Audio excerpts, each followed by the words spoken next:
आज का विषय है पांच तत्वों अथवा पांच भूतों में संयम करने से पांच तत्वों अथवा पांच महाभूतों पर विजय प्राप्त होती है। योग दर्शन विभूतिपाद सूत्र 44 में महर्षि पतंजलि कहते हैं, अस्थूल स्वरूप सूक्ष्म अन्वय अर्थवत्व संयमा भूत जय। अर्थात भूतों की अस्थूल स्वरूप, सूक्ष्म अन्वय और अर्थ तत्व, इन पांच प्रकार की अवस्थाओं में संयम करने से योगी को पांचों भूतों अथवा पांचों तत्वों पर विजय प्राप्त हो जाता है।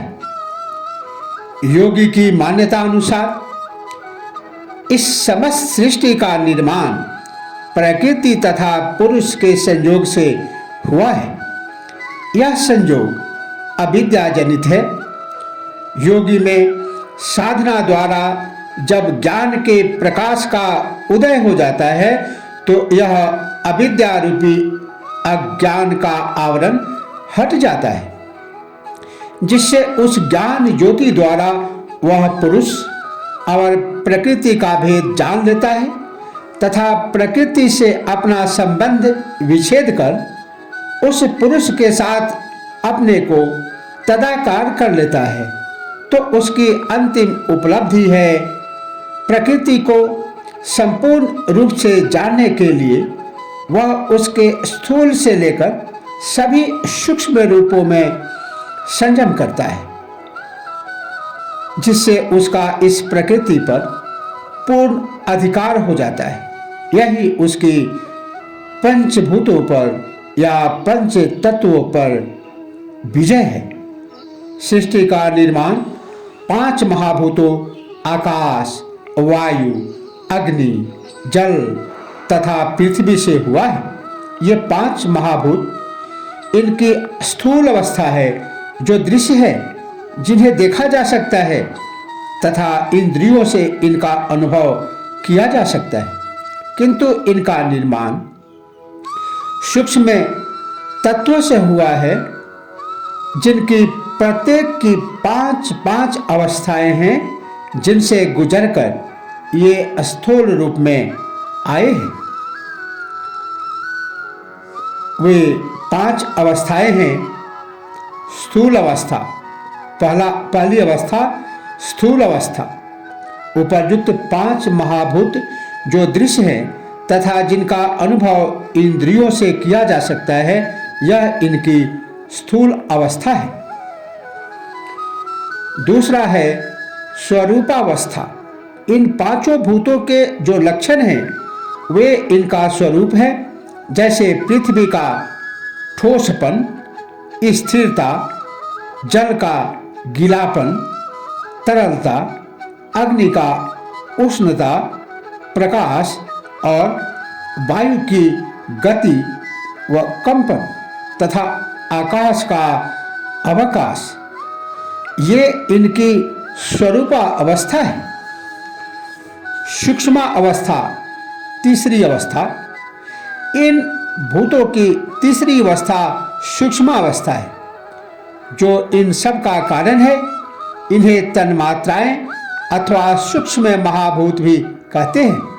ये है आकाश का शब्द, वायु का स्पर्श, अग्नि का रूप, जल का रस तथा पृथ्वी की गंध। चौथी अवस्था अन्वय अवस्था। इन पांचों भूतों की सूक्ष्म अवस्था से भी अधिक सूक्ष्म इनकी अन्वय अवस्था है। सृष्टि के आरंभ से पूर्व यह प्रकृति अपने त्रिगुणात्मक स्वरूप सत्व, रज, तम में विद्यमान थी। ये तीनों गुण अपनी साम्य अवस्था में थे। इन तीनों गुणों के भिन्न भिन्न स्वभाव हैं। सत्व गुण का स्वभाव प्रकाश अथवा ज्ञान है, रजोगुण का स्वभाव क्रिया तथा हलचल है तथा तमोगुण का स्वभाव स्थिति तथा जड़ता है। ये तीनों गुण प्रकृति से सदा व्याप्त रहते हैं। पांचों स्थूल भूतों की यही सबसे सूक्ष्म अवस्था इसकी अन्वय अवस्था है, जो समस्त प्रकृति का कारण है तथा सृष्टि इसका परिणाम है। इस प्रकृति के साथ जब पुरुष चेतना का संयोग होता है, तब इसमें क्रिया एवं हलचल होती है, जिससे सृष्टि निर्माण की प्रक्रिया प्रारंभ होती है। पुरुष के संयोग से यह अव्यक्त अथवा अलिंग अवस्था में रहती है, किंतु इस संयोग के बाद महातत्व की उत्पत्ति होती है, जो इसकी लिंग अवस्था है। इसके बाद अहंकार, बुद्धि, मन, इंद्रियां, सूक्ष्म भूत तथा स्थूल भूतों का निर्माण होता है। इनमें वह चेतन पुरुष सदा व्याप्त रहता है। पांचवी अवस्था अर्थवत्व अवस्था है।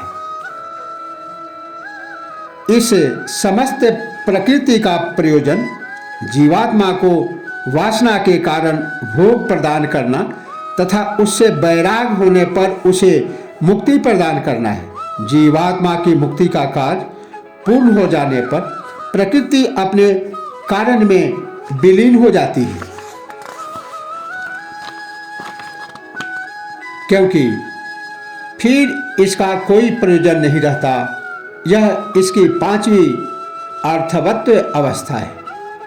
योगी स्थूल भूतों के इन पांचों अवस्थाओं में संयम करके संपूर्ण प्रकृति पर विजय प्राप्त कर लेता है, जिससे यह प्रकृति उस पर अपना प्रभाव नहीं डाल सकती तथा योगी इसके प्रभाव से मुक्त होकर स्वचेतना में स्थित हो जाता है। यही उसकी भूतों पर विजय है और यही उसके लिए अष्ट सिद्धियों का द्वार है। पंचभूतों पर विजय प्राप्त करते ही मानो आध्यात्मिक क्षेत्र में, योग के मार्ग में सिद्धियों का, अष्ट सिद्धियों का रास्ता खुल जाता है। अष्ट सिद्धियों का अंबार सा लग जाता है। वे अपनी कृपा बरसाने के लिए तत्पर हो जाती है। लेकिन महाज्ञानियों का आदेश है कि जो अध्यात्म के अथवा योग के सर्वोच्च शिखर पर जाना चाहते हो, उन्हें इन अष्ट सिद्धियों के